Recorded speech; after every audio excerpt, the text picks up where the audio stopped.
So I direct the Generalizable Robotics and Artificial Intelligence Lab, and we do all sorts of research in AI, machine learning, and robotics.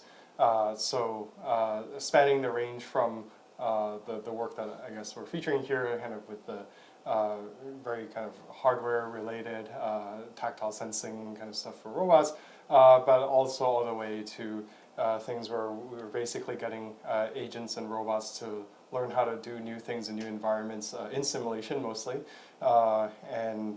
We work on all sorts of models, algorithms, and tasks. The goal of all of this is to enable robots that can basically enter the world that we inhabit, right, and be able to do new things and learn very quickly about the world, basically much like you would expect any other person to do in your home. Yeah, I'm particularly working on robot tactile perceptions. We leverage various sensory input from the robot, from vision to tactile. So the tactile things are my interest. So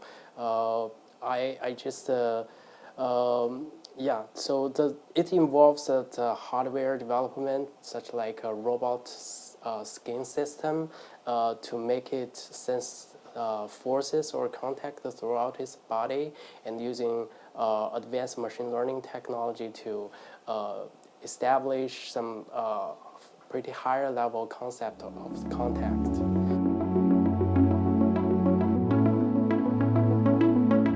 So Lawson is guiding me towards a robot tactile perception.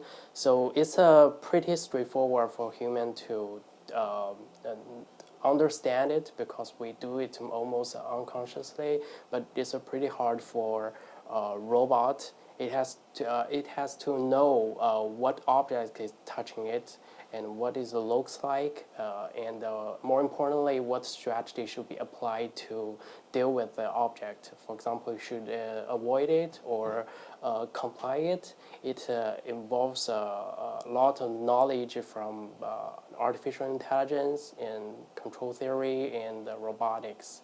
So from robot tactile perception, we aim to improve the robot behavior using this sensory modality. Yeah. So generally, I would add on to that, like a robot just doesn't know anything about its world. Like we have to, in order for it to know about the world, we have to attach sensors to it. And there are various kinds of sensors. Like for example, you can have a camera, which would kind of look visually in the world,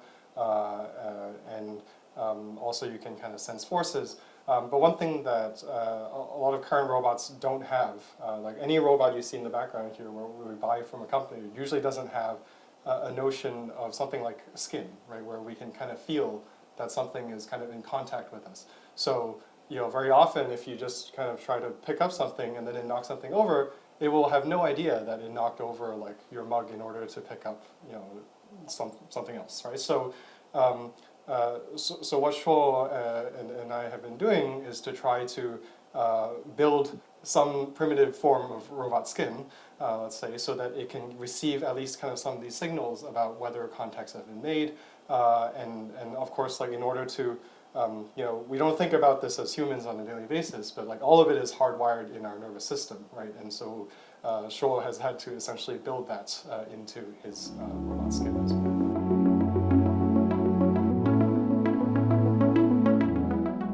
Professional aspiration is to alter the public image of a robot. So you can find that most mainstream robot has no capability of the sensing touches. So which leaves the public as a stereotype that robots should be made of metal or plastic. But we are doing our work by research or commercialization to alter that image, that we change the answer that a robot can be different from what you can imagine. Yeah.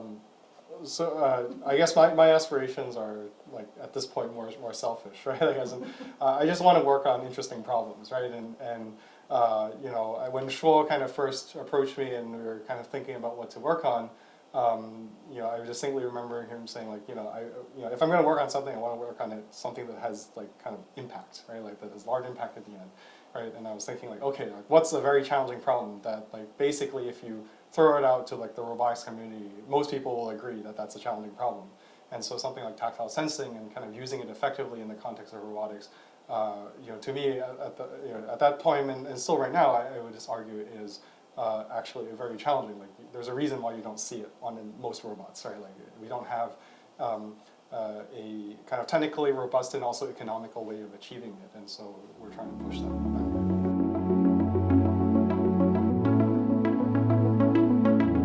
To me, personally, I would say it helped me a lot for at least for my research track, especially for group activities. For example, Lawson has offered a lot of guidance on how to do research. Even if you have a very significant goal of doing research, you still have to break down to pieces that put every reachable goal that planned in a reasonable time to be done. So it requires some knowledge and experience to do so. It's the way we do research. So Lawson helped me a lot in picking the right topic to ensure that it's realizable. So yeah, that's one beneficial, I think, benefit that I assume to be involved in the group. Another thing is we have a lot of lab members which has a particular expertise in some area, so we can often share our ideas and even collaboratively working on some really challenging tasks that may create impact to the entire robot society. Yeah. Yeah, I guess building on that, like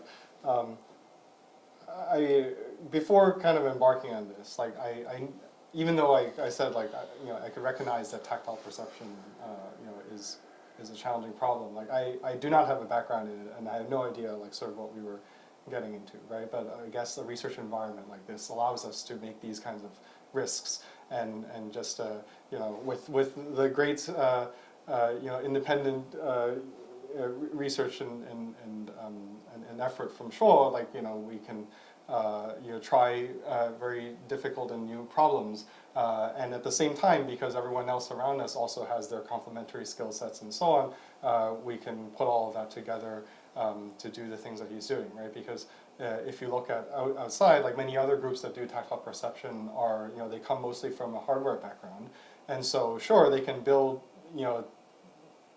just as good or even better skin, but then maybe once they get all the signals, they don't really know how to process it, right? But then because we also have expertise in signal processing, in machine learning and reinforcement learning, we can actually make the signals useful for some downstream robotics tasks as well. Yeah.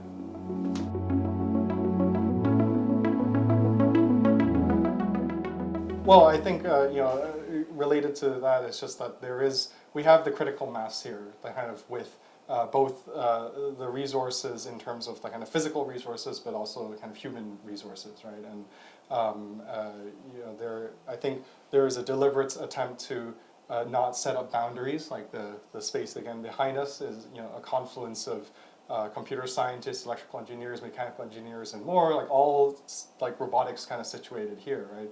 And so even though we may not work with each other on a day-to-day basis, but certainly seeing them in vicinity kind of fosters these kinds of cross collaborations, right? So it is, interestingly enough, most of the other robotics kind of places I've been at, like in various institutions, is very siloed. Like your group is your group, and then someone else's lab is kind of down the hall or on the floor below and so on, and you never really talk to each other. But here it's a much more kind of communal effort, right? And I think that definitely helps. It helps inspire us at least, right, to see all of this happening. Yeah, we have a lot of robot faculties around. They're developing their own very novel robot platforms, like a bionic robot, snake robot, humanoid. You can easily apply your idea directly on this cutting edge robot product and to verify if your idea is good enough or not. So that is one good thing to me. So another is we have a colleague that can working together. As I mentioned, is another benefit.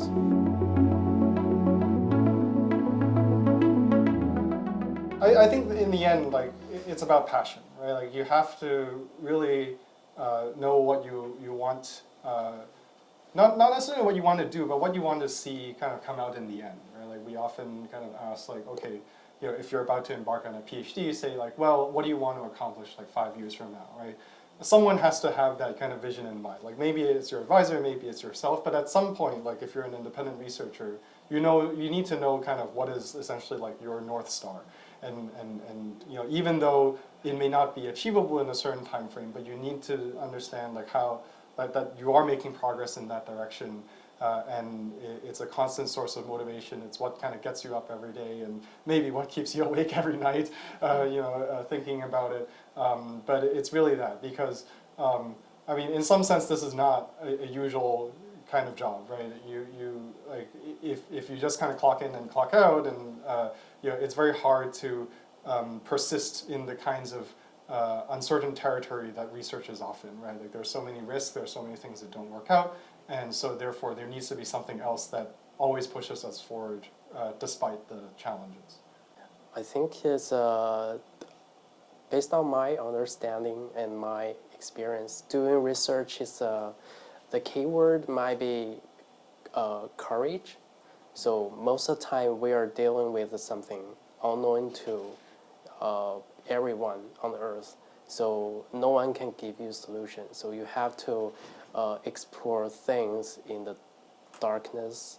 So, and you have a lot of failure. So most of the time you are facing with failure. So 10 idea you will get 9 idea that don't work at all. So you have to encourage yourself that you are doing things meaningful that keep me doing.